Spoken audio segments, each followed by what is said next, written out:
गुरु चरण कमलेभ्यो नमः। जय श्री राम, जय श्री कृष्ण, श्री गणेशाय नमः।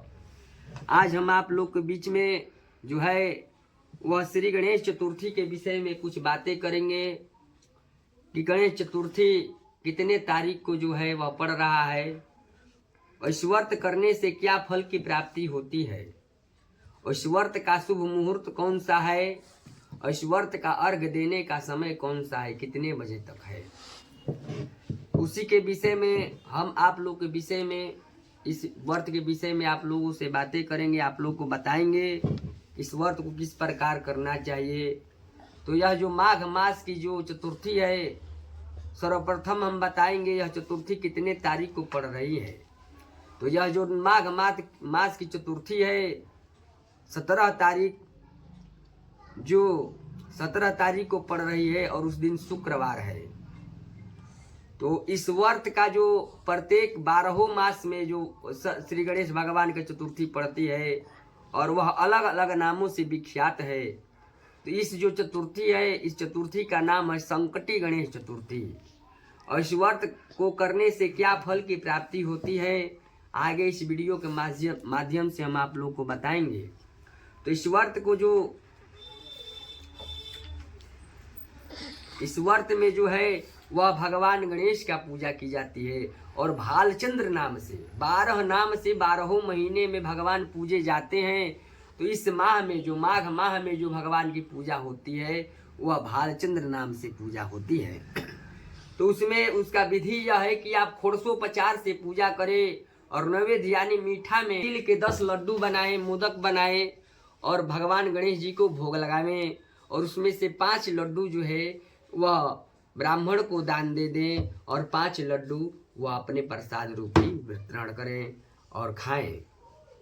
तो देखिए इस जो माह में जो गणेश जी वह भालचंद्र नाम से पूजे जाते हैं और यह व्रत का जो है कितने बजे अर्घ है हम आप लोग को यह बता रहे हैं। तो देखिए इस व्रत का जो अर्घ का समय है कि 8:48 पर चंद्रोदय हो जा रहा है, यानी चंद्र भगवान का उदय हो जा रहा है। तो 8:48 के बाद आप चंद्रमा को अर्घ दे दे, यानी 9 बजे से अपना अर्घ शुरू हो जाएगा। अर्घ दे दे चंद्रमा को और चंद्र को अर्घ देने के उपरांत आप लोग जो जलपान इत्यादि करना है वह करिए। और इसमें कथा, छोटा मोटा कथा है, वो आप कथा श्रवण करें। अपने से भी आप घर पर पढ़ सकते हैं, पंडित जी को बुलाकर भी कथा सुन सकते हैं, क्योंकि उस दिन अभाव के कारण बहुत लोग अपने घर पर अपने से ही पूजा इत्यादि करके कथा वथा पढ़ लेते हैं। तो छोटा मोटा यही कथा है कि एक जो था वह ऋषि शर्मा नामक जो ब्राह्मण थे, उनकी देहांत हो गई, देव योग के कारण वह मृत्यु के प्राप्त हो गए। उनका एक 5 वर्ष का बालक था, उसकी जो विधवा माता थी वह उसका लालन पालन करती थी। और एक दिन क्या हुआ कि उस राज्य का राजा जो था वह बोला कि कुम्हार से बोला कि मेरे यहाँ मेरे लड़की का विवाह है, तो उसमें आप जो है वह बर्तन आदि का निर्माण करिए। वह बर्तन पक नहीं रहा था। तो वह बर्तन जब पक नहीं रहा था तो उन्होंने सोचा किसी टोटका वाली के यहाँ गया। तो वह टोटका वाली जो तांत्रिक भूत प्रेत वाली तांत्रिक वह सिद्धि की थी, उसने बतलाया कि आप अगर किसी 5 वर्ष के बालक को अगर आप आवा में डाल देंगे तो आपका जो है वह बर्तन जो है वह पक जाएगा। तो वह एक सोचा कि किसका लड़का डालूं, अगर किसी का लड़का हम डाल दे रहे हैं तो वह जान जाएगा तो हमारे जान से हमको मार डालेगा। देखा कि यही एक अबला नारी है, विधवा है, इसका कोई मतलब कि नहीं है आगे पीछे, इसी का लड़का जो है इसी का लड़का को डाल दे। तो उस दिन क्या था कि वह लड़का जो है गणेश जी का सुबह में पूजा हुआ था गणेश चतुर्थी का, और बिहान बेला जो है वही गणेश जी का माला समझ करके पहन करके वह घूमने के लिए निकला था। तो उसी को सोच करके उसको आवा में डाल दी कुम्हार ने। तो फिर देखा कि सुबह में देखा तो जिस प्रकार कमल जो है वह जल में रहता है, उसी प्रकार जो घुटने भर पानी में वह खेलता हुआ बालक पाया।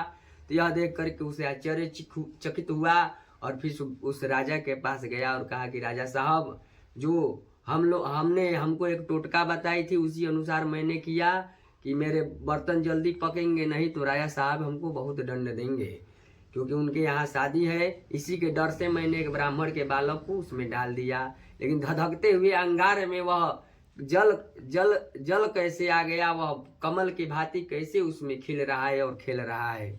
इसी विषय में मैं चिंता होकर के डर के मारे आपके पास आया हूँ। तब उसने राजा ने उस ब्राह्मणी को बुलाया और ब्राह्मणी ने सब वृत्तांत बतलाया कि मैं श्री गणेश भगवान का पूजन की करती हूँ, इसीलिए मेरे बालक का कुछ नहीं हुआ है। तो जो भी अब राजा ने बोला कि यह व्रत जो हमारे राज्य में सभी लोग करें, तो जो भी स्त्रियां अपने पुत्र की रक्षा करना चाहती है इस गणेश भगवान का पूजन व्रत को करती है। अब इसी के साथ हम अपने इस वीडियो का विराम करते हैं। तो आप फिर एक बार और हम रिपीट में बता देते हैं, जो इसका अर्घ का समय है, जो चंद्रमा को अर्घ देने का समय है, वह 8:48 पर है और 17 तारीख यानी दिन शुक्रवार को इस व्रत को किया जाएगा।